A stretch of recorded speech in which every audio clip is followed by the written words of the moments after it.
So, no, don't. I'll start singing to you back. So yeah, I'll get started. My name is Laura Martin. I am the creator and founder of Healing to Happy, which is an online nutrition and lifestyle program that takes a pragmatic way of healing digestive issues like bloating, constipation, IBS, all that stuff in relation to mental health. So depression, anxiety, ADHD, mental focus, all of that stuff. And, you know, it's not that I grew up telling my dad, like, I can't wait to stand in front of people and openly talk about my battle of being a grumpy sloth and talking about how I couldn't poop for the longest time. You know, that's not what I grew up wanting to do. I actually wanted to do the opposite. I gave up pursuing psychology as my career because I didn't want to stand in front of people explaining how I think. Plot twist, that's what I do now.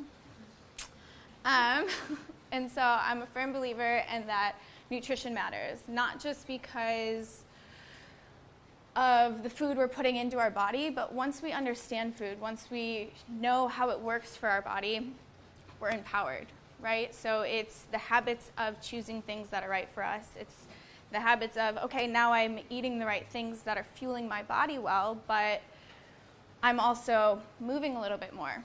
I'm also surrounding myself in good relationships. I'm also picking good communities to surround myself in, you know? And that's kind of what I want to talk about today is the nutrition side of stuff and how that helps me heal my way to happy. But I guess my slides aren't working right now. Sorry, Laura. It's okay. It's just my talking points. Anyways. I can have the slides on there. Yeah, you guys don't really have to see it, I guess. How do I turn it? Does it work like that? Oh my gosh, yeah, that's fine. That helps me. Yeah, that's fine. Okay, so question for you guys. How many people do you think suffer from anxiety and depression? As a guess. 1 in 4. 1 in 4? Okay. Anyone else who's the only one that has a yes? I think everyone. Everyone? 100%. 1 in 1. It's actually 1 in 6. So 16% of people suffer from mental illness. And I happen to be one of those 1 in 6 for the longest time. And the way that when I was 13, I had been a little moodier than the average teenager. So my family sent me to a psychologist, or a psychiatrist, gave me a bunch of medications, didn't really explain anything to me, then had mandatory monthly visits of, hey, you have to check in here. That's it. They didn't ask me about my lifestyle, didn't ask me about my nutrition, which at the time, my breakfast, I'm not kidding, it's really disgusting. I used to eat A1 steak sauce out of a bowl, while, you know that Hershey's hard cacao? I used to put that in the freezer and waited for that. I didn't eat them at the same time. That was dessert. And then I would have cereal, what was it called? Cheerios, because, you know, healthy, but with a cup of sugar. Why my parents let me do this, I have no idea. No clue. And then I would eat the hard cacao stuff, which, if you go to my website, I make a healthier version of it now, and you can put it on smoothie bowls, and it's a healthy version, right? But had they looked at all these stuff that I was inflaming my body with, they maybe would have seen that that was contributing to all the things that were inflaming my brain. But instead, they gave me medication, sent me on my way, and that was it. But again, I'm stubborn as well, and I was like, I don't want to take this. If this is the way my brain is going to be, I'm going to learn how to deal with it. But not really. When shitty is all you feel, when you stop taking your medications, I don't know if you've ever taken any antidepressants. It doesn't make you sad, but you're also not happy either. You're just kind of numb. You don't really feel much, and it gets frustrating. And then add birth control to the mix and add other medications. It's just like, no, don't want to do that. So I decided I didn't want to do that, and then went on to study psychology, where they still didn't touch on nutrition and lifestyle or any of the things and how that contributed. Then I did the whole college thing and, messed up my microbiome even further, escaping my body and things like that. Because this is what the medications do. They treat a symptom. They don't get to the root, right? And like the NHS last year prescribed a record number of antidepressants with 220 million people suffering from anxiety, 300 million people suffering from depression, which by next year, depression is supposed to be the leading cause of disability with 330 million people suffering. So if these medications are supposed to be working, and in my personal opinion, I think life is getting easier, right? Like, I could literally order groceries to here right now within the hour. I don't have to suffer. I mean, I'm not being chased by a saber-toothed tiger or sharks, willingly. But, you know, it's pretty simple. And so if these things are on the if anxiety and depression are on the rise, why? And if these medications are supposed to be working, why? So also, this would say disclaimer. I'm not saying medications don't have their time and their place. They totally, totally do. It's just the way science and Western world is going about it is medications first, lifestyle second. I think it should be lifestyle first. History, what's your medication background, what's your antibiotic use, how are you brought into this world? Then medication, if that's it. Okay? So, how many of you had gut-wrenching experiences? Or had butterflies in your stomach? Or felt so nervous that like you just like felt it in your gut? Anyone? Yeah? Ever wonder why you feel those in your gut? Like, have you ever been like, why am I feeling my emotions in my gut? No. I'm the only weirdo that was like, why do I feel that? Okay. So I went on to study that because I was curious. And what I learned was magic. How many % of human cells do you think we are made up of? Sorry, you didn't know. We're going to science class right now. Bueller. How many? Any percentage. How many % of human cells do you think we're made up of? I'm going to stand here. Huh? 30? Okay, we got a 30. What else? 60? Okay, one more. 45. No. We're made up of 10% human cells. We're actually mostly made up of bacteria. We are 90% bacteria. We are made up of over 100 trillion different forms of bacteria. And you see, people would think that's gross because we give bacteria this negative connotation. We're like, oh, gross, give me my hand sanitizer. Shit, someone sneezed on me. I can't roll in dirt. I need to forever live in a bubble. Actually false. That's why we have the rise in all these things, is that these bacteria, called microbes, cover our entire body. And majority of them are housed in our gut. And when we think of gut health, we think mostly digestion, right? Hey, I'm bloated. Hey, I'm this, I'm that. We don't really like, oh, I have a skin flare-up. I'm going to go check, what is it in my gut? What did I eat? That's not usually what it is, right? But it does. It controls what's happening on our skin. It controls what's happening in our genes, right? We do this whole, I don't call it lazy, but write-off of, hey, it's in my genes. This is just the way my life is going to be. That's not how autoimmunes actually work. So yes, you do. It's three-step system. 1, you need the genetic predisposition. Okay, you need to have it. 2, you need to have an inflammatory response. You need to have the pathogen. You need to have something to turn this switch on. Next, you need to have the gut permeability. You need to have leaky gut and have that autoimmune response. That switch will be turned on. That's how you have it. So you can either be terrified of that or you can be empowered, right? You can choose your health. You can choose your fate. You can do this by being aware of the foods you're putting into your body and being a conscious consumer. As well as, so it's genes. What else did I talk about? Skin. How many of you have comfort foods? What are they? Huh? Gus damn good. Huh? Ice cream. Oh, ice cream. Oh, Gus damn good. Got it. Okay. Okay, so ice cream, pizza, pasta, bread, cheese.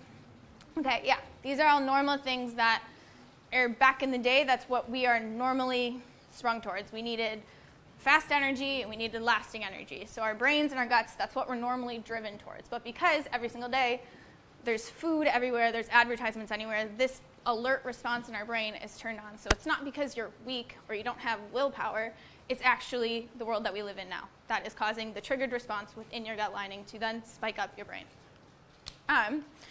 What else?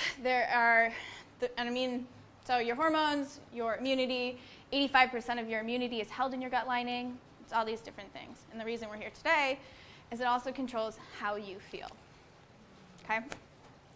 Oh, this is a really funny one. I wish you guys could see it. Someone sent it to me yesterday, and it's like this quote that says, "You are what you eat."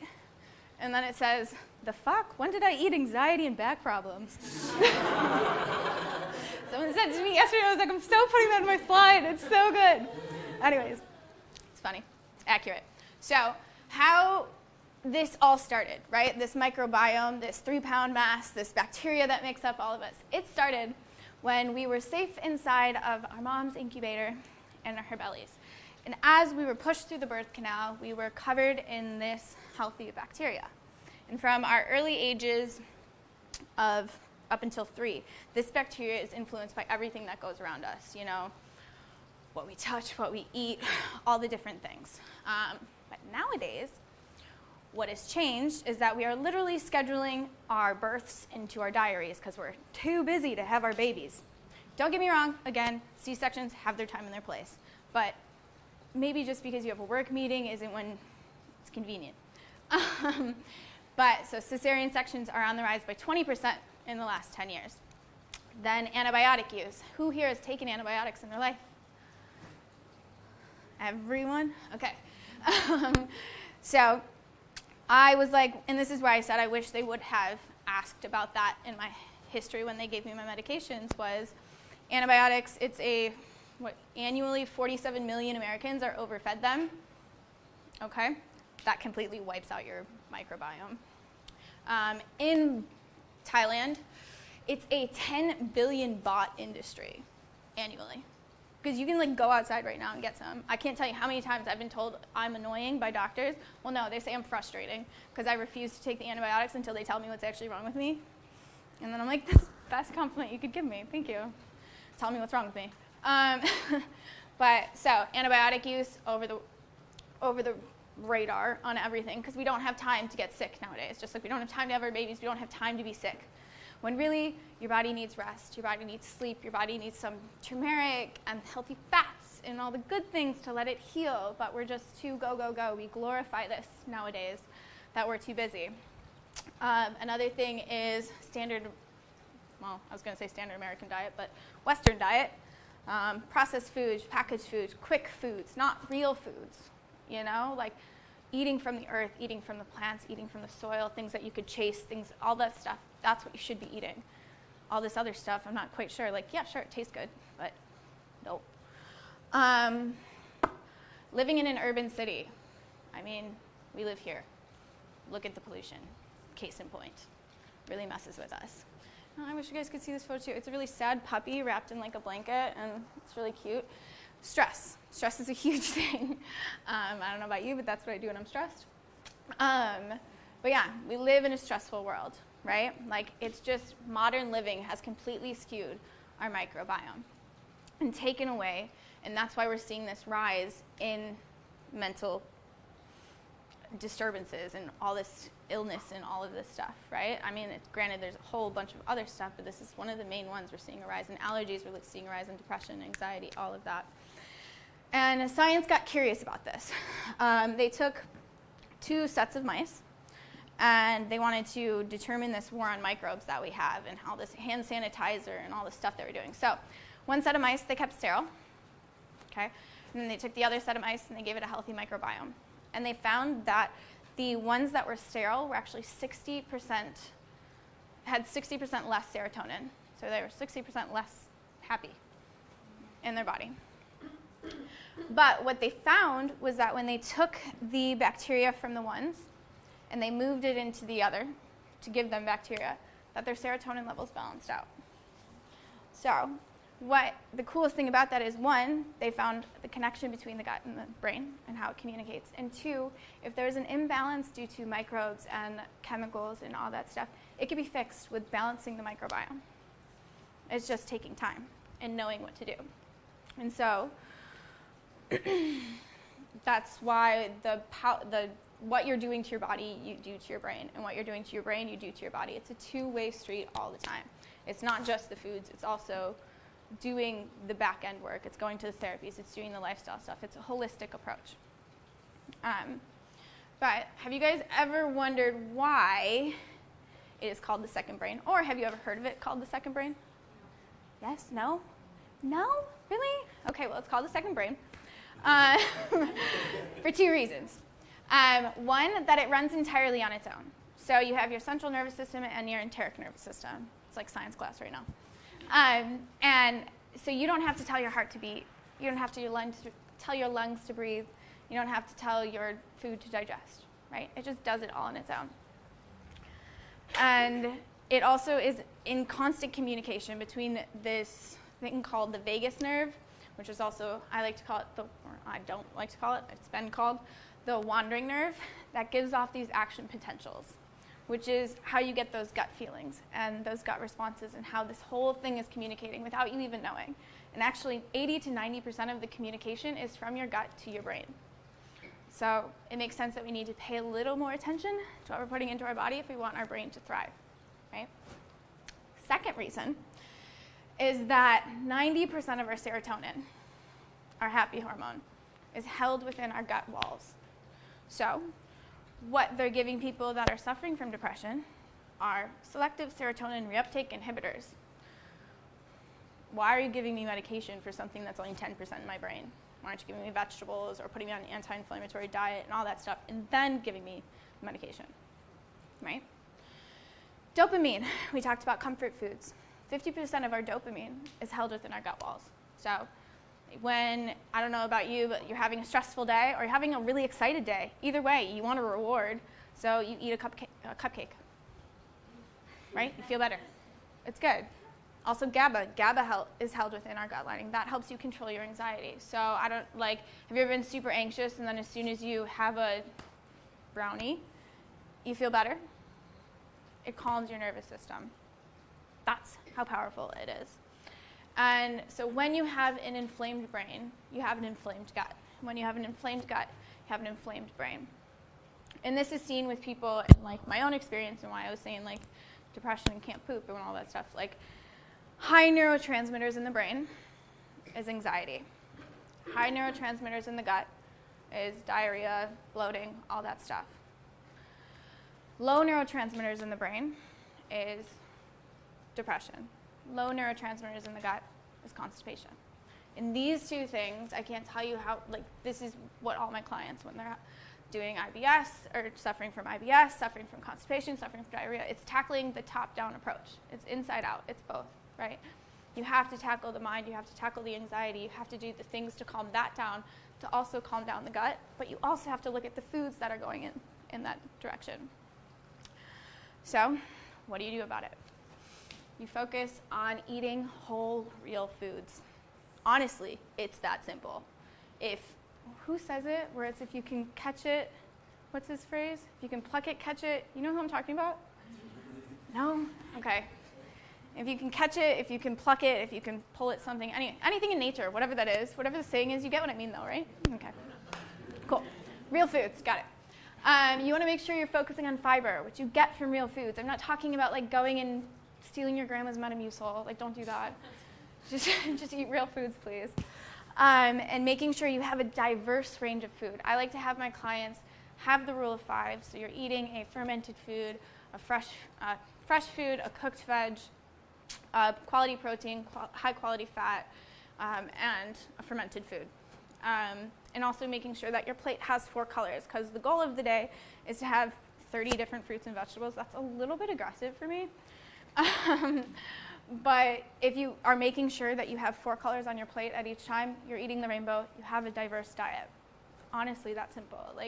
We go on Google and we look at all these different diets and it just deters everyone, right? It's as simple as eating whole foods, knowing where it comes from, making sure it's local, trying to stick to organic. Not a big stickler on that one, but like make sure your meats and all the proteins and all that stuff, that's organic. Making sure that you're tapping into what your foods are and getting used to them, getting to know your local farmer, keeping it, all that stuff. Also tapping into your sleep and your stress levels, because your body, you can eat all those, you can eat the rainbow, but if you're stressed out all the time, your body's not absorbing it.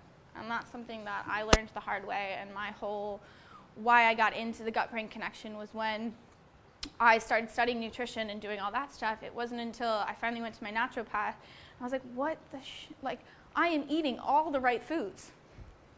Why is my stomach still this way? And she's like, do you want to talk about your depression yet? I'm like, oh, what? What do you mean? Like, I didn't know, because it was the only way I knew how to feel. Right? And it wasn't until I did that top-down approach that I was actually able to find comfort in my body and get things flowing.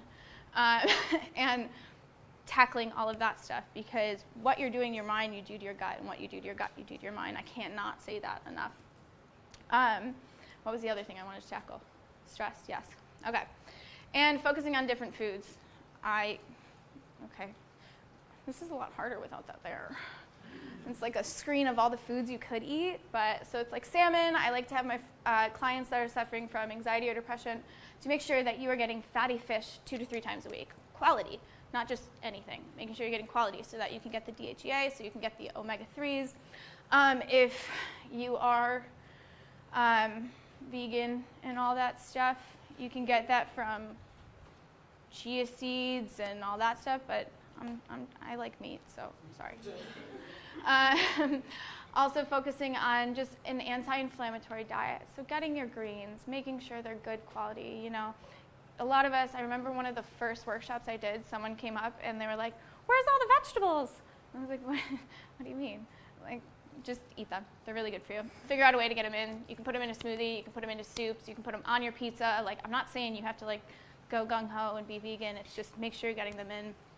Getting quality fats like avocados, olive oil, doing all those to get the polyphenols, getting the omegas, all that is so, so good. Eggs are really good for you. They have the vitamin D. That's something that people lack. So you can go, not right now, but you can go outside and get some sunlight. It's a natural form of vitamin D first thing in the morning. That boosts your serotonin levels naturally. As well as things like turmeric. Curcumin is amazing. And it's something that it will stain everything you have, everything. But it's so, so good for you. So definitely get that in. And make sure that you are having bowel movement every single day within 30 minutes. There was a slide that I give my clients of like what it's supposed to look like based on like chocolate and bananas. But yeah, make sure it's a banana within every 30 minutes of waking up. If it's longer than that and you need a stimulant, that means you need to do some gut work. So we can have a chat. But yeah, so our roots, our brains are our gardens, and the roots are planted in the foods that we eat. So the last thing I wanted to talk about is that kind of what I opened up about is that it's not just the nutrition, right? It just starts there. A lot of people, they come to me and I want to lose weight, I want to do that. Okay, but why? What are you going to get from that, right? It's the end result. It's understanding that respecting your body is reflected in the way that you're eating. We can go to Dr. Google and we know what to eat to get big. We know how to eat to lose weight. We know to do that. But do any of us know how to eat to get healthy? Like to fuel our brains, to have rockin' hormones, to live long, or live wide, not just long, but be able to play with our grandkids when we're 90. Okay, maybe 90 is pushing it, but you get my point. You know, it's the way that we respect our food, it's the way that we respect our bodies that is so, so important, and it does help, and that's kind of what my mission and what I feel my purpose is to empower people, not to tell you what to do, not to do any of that, but to educate you that what you're putting into your mouth has a huge influence on how your brain is working and how the rest of your life will unfold. And it just starts with the food that you eat, because that's the one thing that we can control, right? We can control the food that's going into our mouth. We control the way we move our body, you know, and people can do that one realm and they can go to the extremes. Trust me, I did. But you can also have a healthy relationship with it and understand and learn about your foods so that you can have a thriving life. But if any of that resonated with y'all, I'll be happy to have chats with you guys after. Thank you for coming to my impromptu birthday party. That was so nice of you. But thank you. If anything, reach out. Happy to chat. Have a good one.